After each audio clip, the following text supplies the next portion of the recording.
We're pleased to be joined by Victor Scott of the St. Louis Cardinals. How are you? Good to have you here. Hey, thank you for having me. I'm doing so well. Yes, you are. Yes, you are. You lead the Cardinals with 7 stolen bases. Yes. You got 7 stolen bases through the first 19 games, the most by a Cardinal since Ray Langford did it in 1992.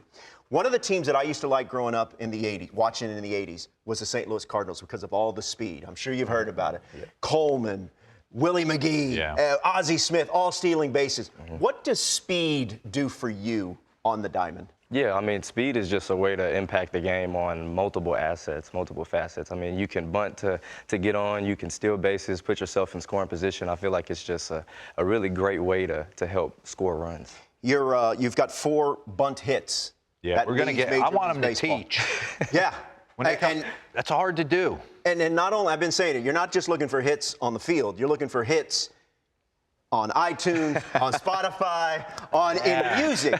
You go by the name Argo. Right. Your latest album is Not Your Average Rapper. Right. We played a cut off of the album as you were coming into the studio. Tell me how – you're from the Atlanta area, so music is a thriving part of that community and culture. Right. How did you get into it? It was just something that I kind of just picked up with friends, just freestyling, having fun, and then somebody once told me, like, hey, you know, you're pretty good. And I was like, all right, took it and ran with it. So I was like, look, we see some shots of you in the studio. This is from yesterday. Yeah, that's from yesterday, yeah. Where was this? Where's the studio? This was at Quad Studios, like downtown New York. Okay. Yeah. And, I mean, the stage name Argo, how did you come up with that? So, Argo, funny story how I got it. One of my best friend's producers, or my best friend's brother is a producer. And he said, hey, man, you need a name so I can type in something. So I said, let's go with Lawless. And he was like, dude, none of the music you make is lawless. So I was like, all right, let me brainstorm. I was passing by the bank, Wells Fargo. I was like, you know what, I'm just going to take the F out of Fargo and make it Argo and see how it works. That's how it goes. That's how it goes. That's how it goes. Now he's cooking. Well, listen, you're in good hands with D-Row. He's going to chat hitting with you. D-Row, take it away. All right, 2 years ago, I go down to Jupiter. I'm going to call a breakout series game with all the prospects, and you're the name that keeps coming up. I've lived in Georgia for 25 years. I know you're a Georgia native, went to high school there, the hotbed. I want to dive in on what you do. First, I want to get into your nice start, hitting close to 270, a bomb, but you had a monster spring. Let's get into it. Then we're going to teach the kids at home how to bunt. Okay. And then the top third last night, you and Luis Torrens had a moment. So we just get a little rip right here. I'm going to eventually get into a Skeens AB and your homer in Minnesota, working the ball up the middle the other way, staying inside on a lefty. But I want to flash back to spring training. Okay. You absolutely raked in spring. 360, 370, but it was the power chord. Did you come into spring saying, I got to get the ball in the air more, I got to show more pop? Because that's not what I would think how you add value to this team. Yeah. So what were you doing in spring where you were just, pause this? It was just something that me and hitting coach Brant Brown went through, and we just talked about how to necessarily like move the body and how my body worked, and then that ended up in power numbers. So it kind of surprised me in a little bit because I didn't know I could necessarily impact the ball that way. Yeah. But I mean, as spring training's going through and we're starting to talk about like approaches and refine those things, it started to kind of play in those power numbers. So it was definitely unique and awesome. All right, we're going to get a side angle. I want you to go deeper on that. Okay. All right, Skeens AB the other day. Take me through it.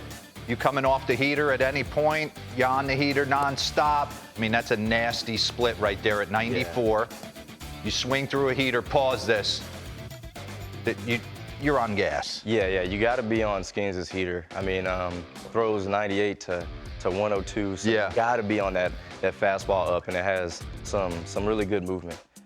So I'm definitely on his best pitch there.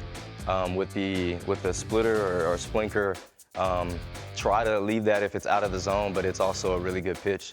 But I'm definitely on fastball out over. Are you trying to shorten your swing, stay on top? You thinking any of those thoughts? Definitely a shorter swing with guys that have a lot of movement. So definitely shorter on top, just trying to shorten these movements so I can get this bat on the ball. And tell people around the world when you hit this ball how good it feels in the top of the third when you're hitting a triple. Run this, boom. Yeah. As soon as that catches a Good gap, swing. you're like, this is 3. Yeah. As soon as it catches a gap, this is 3. Time to get on that scoreboard and be able to score some runs right there. I mean, you're just low flying. It's easy. Yeah. This You're running out is of cruise bags. control. This is cruise control. All right, let's go through your 1 homer this year. All right. This ball's absolutely destroyed. Just a little middle cut heater, 4-seamer, bit ready to be aggressive. Pause. All right, this is where I want you to cook. Okay. So you talked about Brant Brown. Your offense, I don't think people realize your offense is rolling. Yeah. 1 through 9, I mean, you guys are passing the baton, scoring a ton of runs, hitting the baseball, especially with runners in scoring position. So have you always been a narrow base guy? No, I haven't. Last year I was in a no stride. Wide open. Yeah, just wide, just no stride. And was kind of eliminating some of my athleticism. Yep. So I couldn't necessarily use it in the ways that I wanted to. But here, kind of working in the off season, studying the game more, talking with Brant Brown, just understanding that I'm really athletic and how to use that in a swing. So this is kind of where we started to cook, I guess. Yeah. So run this till foot contact. Okay. So simple move. You're not doing pause. So what are you thinking? Right. From an athletic standpoint, are you thinking inside of my back knee, back hip? You thinking hands? I'm right here. I'm just thinking into the ground and then being able thinking to, lower half? Yeah, thinking lower half and then the ability to accept the ground with the front side. Because that's going to accept the ground. Accept the ground with the front side. That's going to allow me to transfer energy through the ball I like that. most efficiently. Yeah. I haven't heard that. Do you worry about your hands? Not necessarily. My hands position has always kind of been there. That's a nice swing, man. So don't necessarily have to worry about where my hands are or anything like that. Just making sure that my body's in a good position to execute a swing. What do you do pregame? Are you a tee guy? Yeah.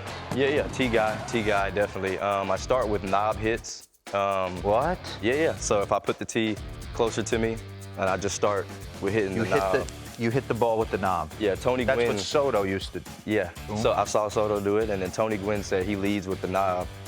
So that's kind of something that I studied this offseason and implemented into my routine. What's crazy is I hear you say that. We talk about this all the time, feel versus real or different terminology. For me, when someone said take the knob to the ball, I got real cutty. Yeah. If I thought take my bottom hand to the ball, for whatever reason, that leveled me out. So for you, it's knob. Yeah. For me, it's knob, and then also, as you just said, I mean, once you're getting through contact, you have to extend. Extend through. All right, you do something. I hate old school, new school. It's just good baseball. Right. You can bump for some knocks. Right. I read an article, you talked about Rod Carew. You talked about, so take me through, teach kids at home, what's the proper way? I'm so tired of seeing coaches try and teach hitting that don't know what they're talking about.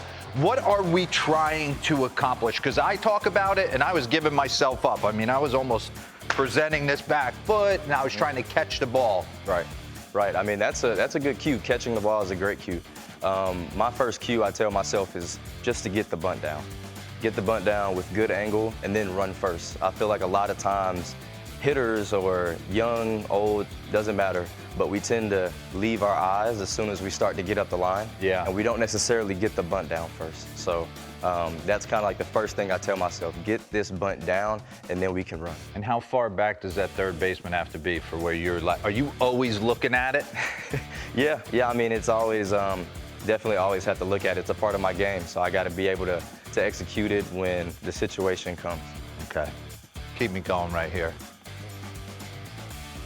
I want to get to this stolen base in the top of the third. I'm sitting in my apartment yesterday watching, and I'm like, I knew you were going to go.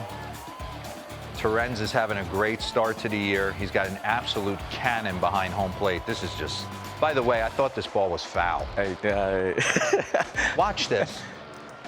Let it roll. I mean, we got a foul ball right there now. They gave you a knock. They gave it to me. And you studied some of the game's greats, huh? Yes. Brett Butler, Rob Carew, Ichiro. It's a ton of great bunters in the game. Pause this.